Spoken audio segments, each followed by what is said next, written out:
Benjamin, what is your dream car? A Lexus LFA.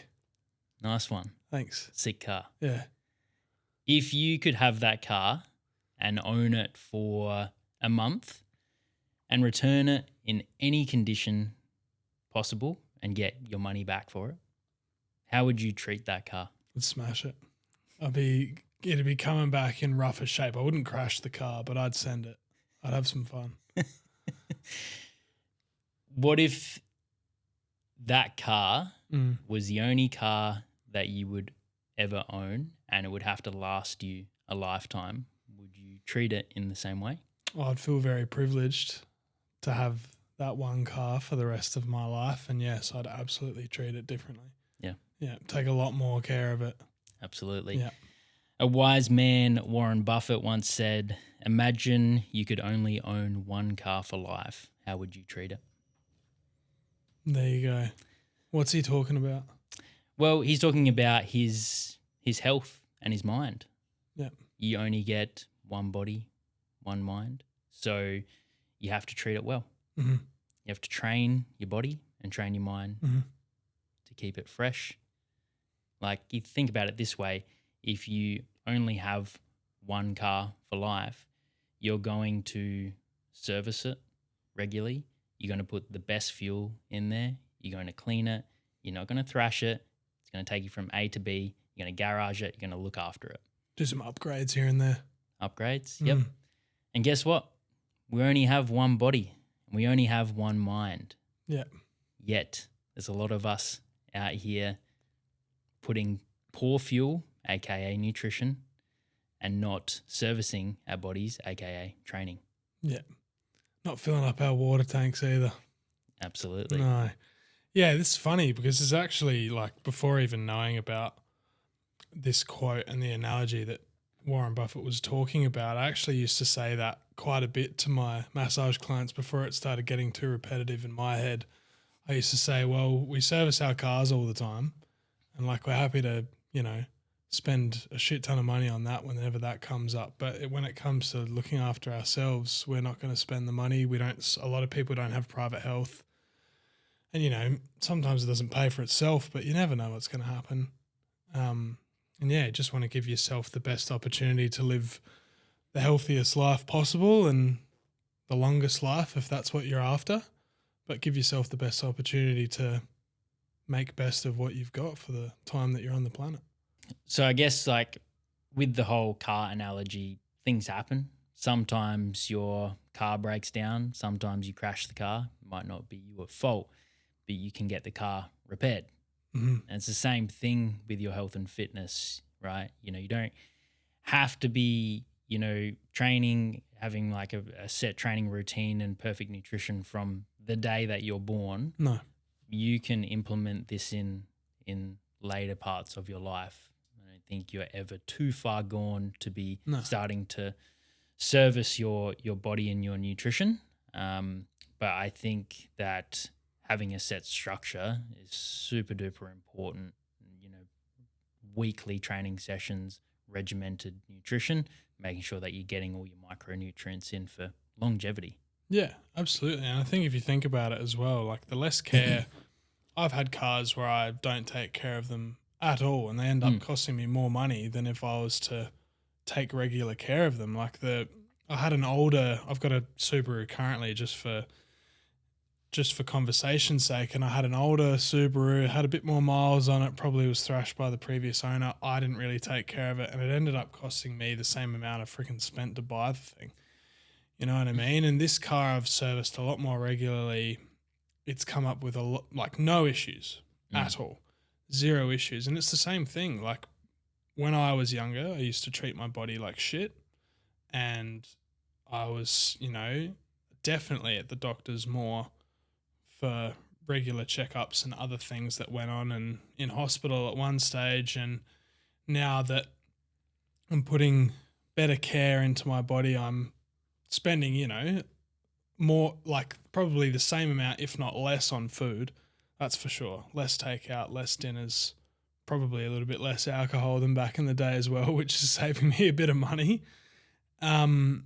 putting more hours into my sleep and more thought into my hydration and just getting moving a bit more, like a lot more thought into walking. And so I think that, you know, you just set yourself up the best for long-term success. The better you treat yourself, and, you know, not to mention the mental benefits of, you know, treating yourself well. Yeah, it's a good point that you make there, how, you know, not looking after your car ended up making you spend more money in the long term on it. And it's the same thing with our health, right? Yeah. If we neglect our health and we end up, you know, not looking after ourselves in the now, well, we're going to pay for it in the future financially, you know. And it's, I guess, when people were looking into a coach and they're looking at it and being like, oh, you know, it's a lot of money for a coach or a gym membership or supplements or to eat healthy, all of those things. Yes, there is a cost, but it's an investment in yourself. Yeah, exactly. And it just keeps you ticking along. And, you know, you don't only lose money by having to pay for rehabilitation for whatever happens, but you lose money if you come out of work as well. I've heard about someone who plays hockey, doesn't really train too much in the gym, and had an injury to his knee, and he's a refrigeration mechanic, and he's out of work for 10 weeks. Didn't sort out work cover, and he's out of money for 10 weeks. So it's just, you just never know what can happen. And it's just best to rip the Band-Aid off and start as soon as possible.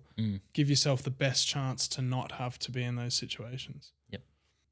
So Sammy, you just had a week off from the gym and from work.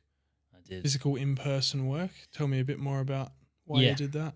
I was feeling pretty burnt out a couple of weeks ago, you know, starting to feel the fatigue of running the gym, Sammy Shreds, being a dad of a toddler and a newborn baby. Yeah. And a husband and all the rest of it. It compounded to a bottleneck and was feeling pretty burnt out. So I, you know, started to get symptoms. I could feel myself starting to get a little bit sick, you know, a bit of a sore throat, runny nose. And I thought, no, that's it. I'm just going to call it. And I'm going to take a week off from in-person sessions. I'm just going to stay home, do some online work and catch up a little bit. I think, like, I'm always on my phone, like, with work, because we have, you know, our training apps on our phone, communication with clients, you know, payments, like everything's on our phones or laptops, and I just felt a bit overwhelmed by everything. So with my week off, I decided to brick myself out from all social media for the entire week. And I managed to do 8 days straight with no social media, which I'm very proud of. Yeah. That's an effort and a half. Sounds a lot easier than it is, folks. Yeah. And, like, honestly, if you find yourself on social media all the time, just give yourself a bit of a challenge and just jump off of it for a little while. But, like, everything that's going on in the world, you know, it's a lot of, you know, bad news going on at the moment, and I just felt like deloading from social media as well. Deloading from in-person sessions. I still did a couple of sessions here and there, but it made me think about the whole deload approach and how we're so regimented with deloading our training, you know, every so many weeks, depending on the client and their recoverability. We'll usually put in a deload week where, you know, the client will either choose to continue to train at a lower weight or take a week off from training to reset. And I thought about it and I was like, yeah, it makes sense from a training aspect, but why don't we do it from a work and a life aspect too? Or social media. And taking that week off was hard for me because, you know, I'm all go. You're a workaholic. And that time when, you know, the first couple of days were really hard, I felt like super anxious. I was like, I need to be doing something. You know, felt the need to jump on social media, but I couldn't. Felt the need to go to work, go to the gym, but I couldn't. So I was, kind of a bit stuck there. But it made me, appreciate the smaller things, got to spend some more time with the family, which was really nice. And then, a week passed and I jumped back on social media, and long behold, I didn't miss anything. No, you didn't. No, you don't. You don't miss anything. It's all different news and all the same thing that's worsened or gotten better, and it's like your life still continues. Your life is the same. You can't really impact what's going on the other side of the world yourself. I think that taking time off like that when you're in control of it is much better spent than waiting for yourself to truly burn out, get sick like I was. I don't think mine was from being burnt out. I think I just got unlucky with a viral infection. But but yeah, it would have been nice to sort of step back and take yourself out of the situation and maybe feel a bit more present with, your loved ones and being at home and with the kiddos and your partner and your dog. Yeah. Yeah. So you got to do a lot more in that sense as well, which is nice. And obviously you still would have been busy at home trying to catch up on other things. Of course. Yeah. I was still doing work and things around the house and whatnot. And, still didn't get everything that I wanted to done in the week, of course, but, did get the vast majority done. But it was just good to deload and actually feel, excited to come back to work, and have that fire in your belly again. Like, it's that simple analogy of taking one step back in order to take two steps forward. The old bow and arrow. That's it. Yeah. Like it sounds so simple and it makes complete sense, but we never do it. It's so hard to do. It is, yeah, because you're like, we're always striving for more. And yes, you take a hit financially and clients and whatnot, but what you get back is you can actually give your clients 100%, rather than 70%, which I felt like I was doing in the last couple of weeks. Yeah, and we've spoken about that before. Is like, it's such a skill, I think, to be able to reflect that quickly and be like, maybe on a previous session or maybe a one day of sessions where you just like started off okay, but I really tapered off towards the end and gave somebody less effort. And it's kind of like, all right, that's not good enough. That's not how I want to represent myself. And the same thing happens in massage. And in massage, I feel like the focus is even more so on you as a practitioner than, because I've done PT as well, obviously. And, the focus is on me, but their focus is also on lifting the fucking weight, right? Whereas the focus is like, is this the right spot? Does this feel okay? And they're 100% focused on me, especially regulars. And it would be the same with you. Regulars would notice those subtle differences, especially with me. And I've been called out, in the past before, with results changing or the effort changing. So it's the same thing that happens with massage. You just sort of have to try and, or physiotherapy or whatever it might be, you have to be like, all right, I could have done better today. And you need to be able to do that yourself, I guess, which is a tough one. So good on you for realizing that. Yeah. And yeah, being able to take that week off. And yeah, I'm sure you're fucking ready to go now.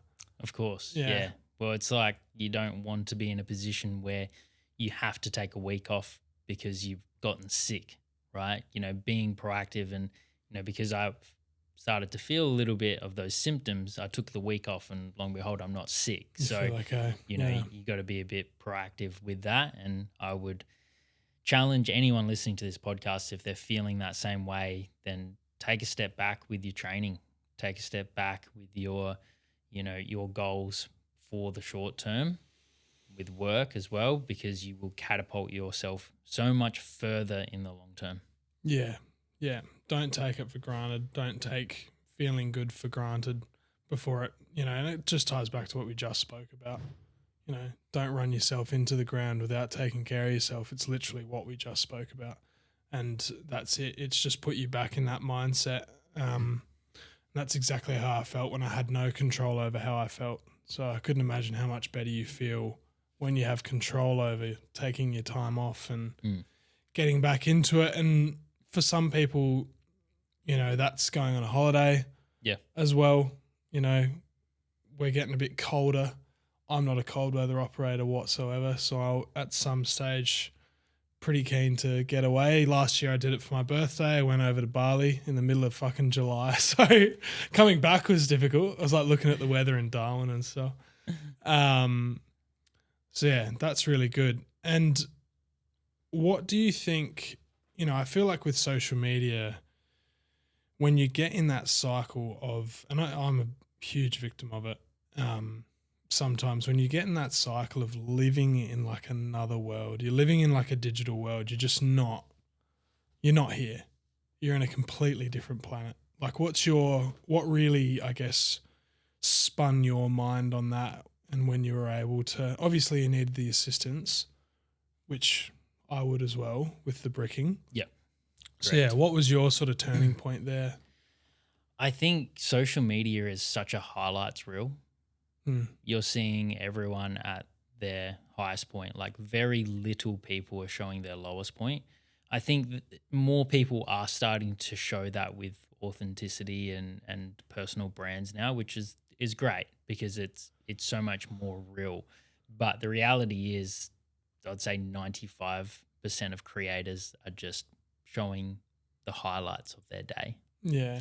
And you see all the wins and like it's great and it's awesome and it motivates me, don't get me wrong. But then sometimes it can work in the opposite way, like comparison, to be like, oh, these coaches are doing this or doing that, or this person looks this way, they're totally shredded, like, and I don't look like that. It kind of can really get you down and you're not living in this normal world where every single person you walk past is a successful, fitness coach or a fitness model. Like the reality is that's a very small percentage of around the world on social media. But the reality is most people are just Gen Pop. You know? Yeah. If we're talking fitness, most people know how to get good lighting. Yeah. Yeah. Big time. Yeah. And Yeah. I think just with the whole, the shift in AI and how like there's so much fake news out there and you can't decipher what's real and what's not real. And yeah, I feel like it's very hard to decipher. Like it's very real, all this fake news. So yeah. I think it was there was nothing in particular that I saw that I was like, nah, I'm done. I think it was just the compounding effect of, the highlight reel, the fake news, all of that stuff sort of compounding on top of each other, that I'm just like, I just need to live more in the now because I don't want to live my whole life through social media. Yeah. I don't need to be on social media impressing other people like that. I don't care about that. I'm just out here living my own life, and I should be living more of it and appreciating those smaller things like spending time with the family. Yeah, really humbles you. Yeah, I think something that I've really focused on lately, which I don't know if I'd call it sad, I'd call it maybe concerning, is I think the rate at which people or younger people are starting to just rely on weight loss alternatives, muscle gain alternatives. And my belief is that it's all come from social media. Big time. And comparison. And it's, a bit scary, where like I saw a video recently and it was, probably a 20-year-old lad saying why you're not getting results on Mounjaro.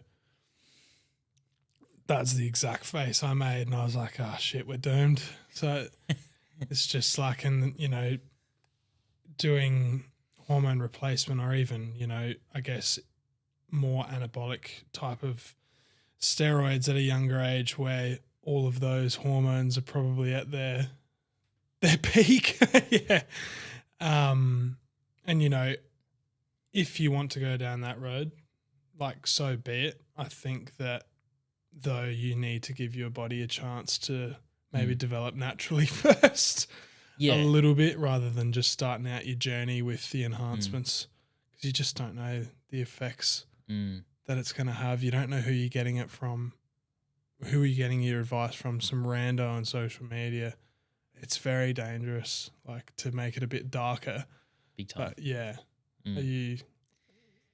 Yeah, I completely agree. I think social media gives us like this weird perception of, well, it's like a social media gives us an unrealistic expectation of what the fitness norms are, Yeah. like what the female male fitness model right now looks like is it's not attainable for most people naturally. No. It's like these big jack dudes, vascularity in their 20s, and it's like, okay, like these guys are outliers. They might be natural. They might have been training for 10, 15 years already. But for the average Joe, they're going to look at that and be like, oh, well, they're probably taking stuff. So I'm going to take stuff. Take And the stuff too. information on taking stuff, anabolics and, weight loss peptides at the moment, there is plentiful. Like it's crazy. Yeah.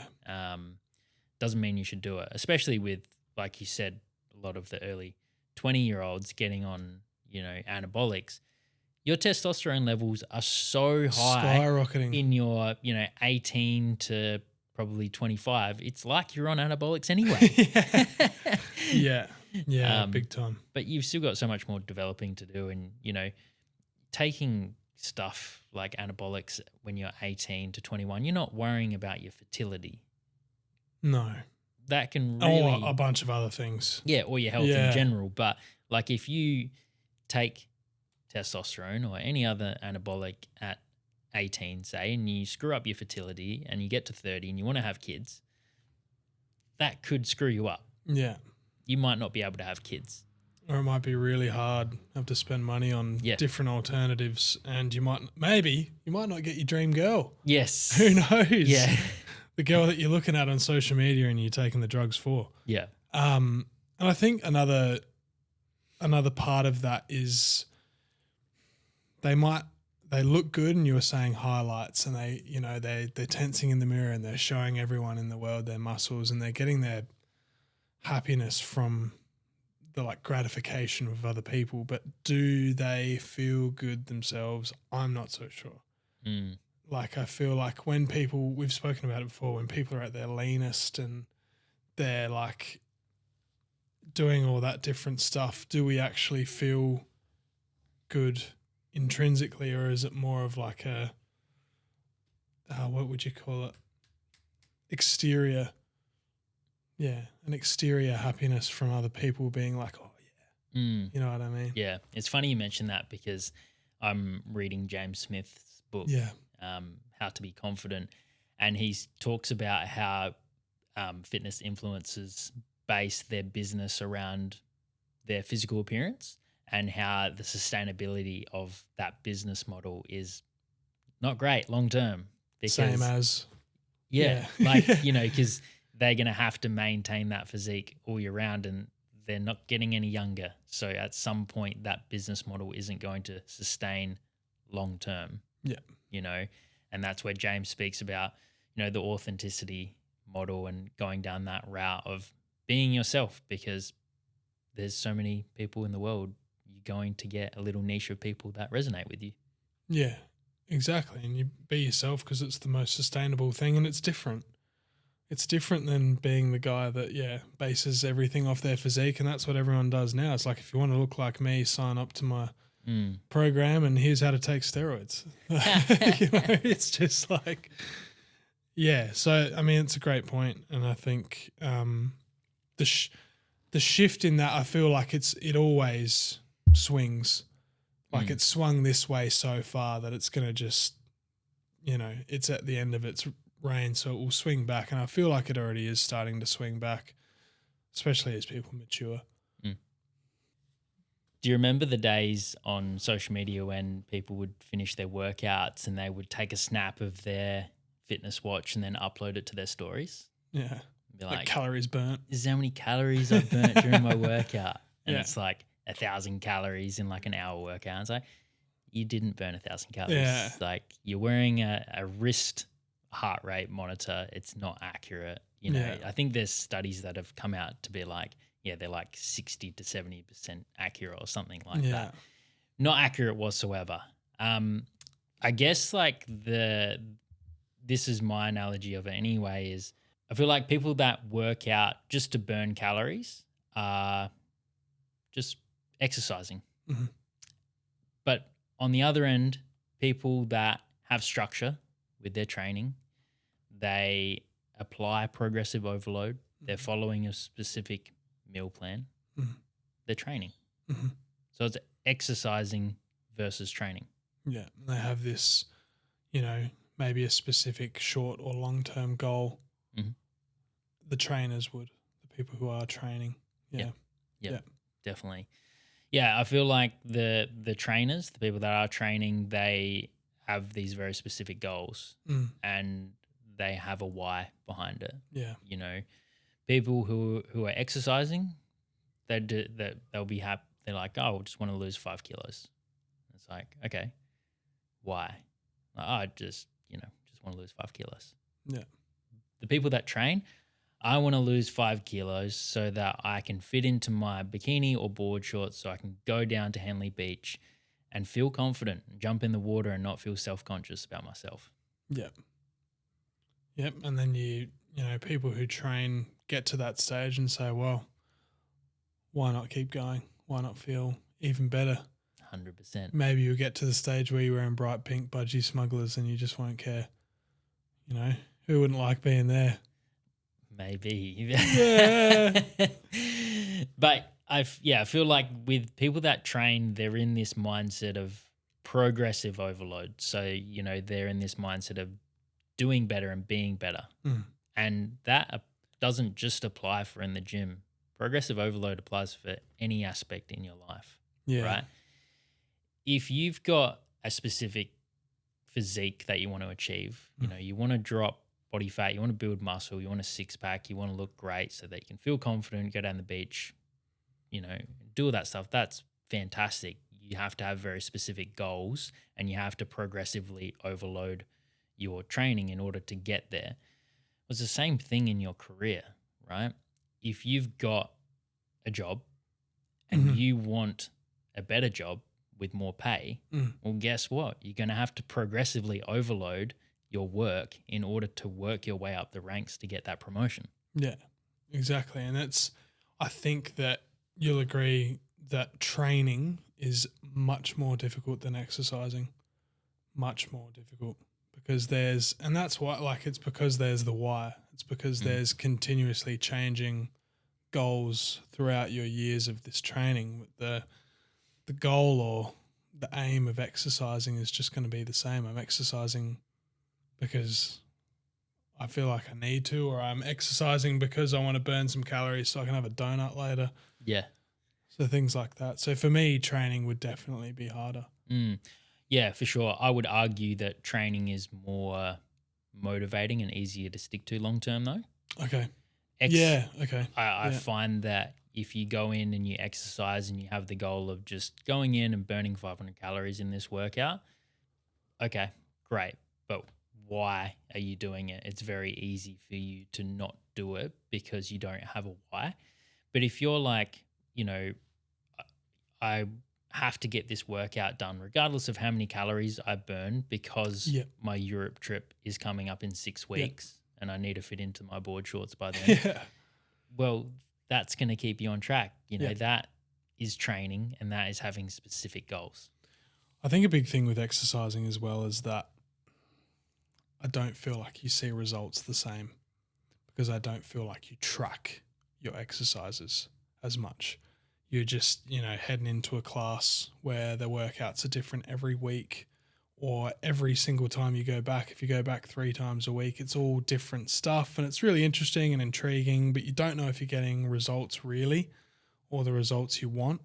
Whereas I feel like if you're training, it's much easier to track your progress as well. And when you say that it's easier to stick to long term, I feel like that's because you see the results and you see the progress and you're really able to reflect more on that and keep track of it easier.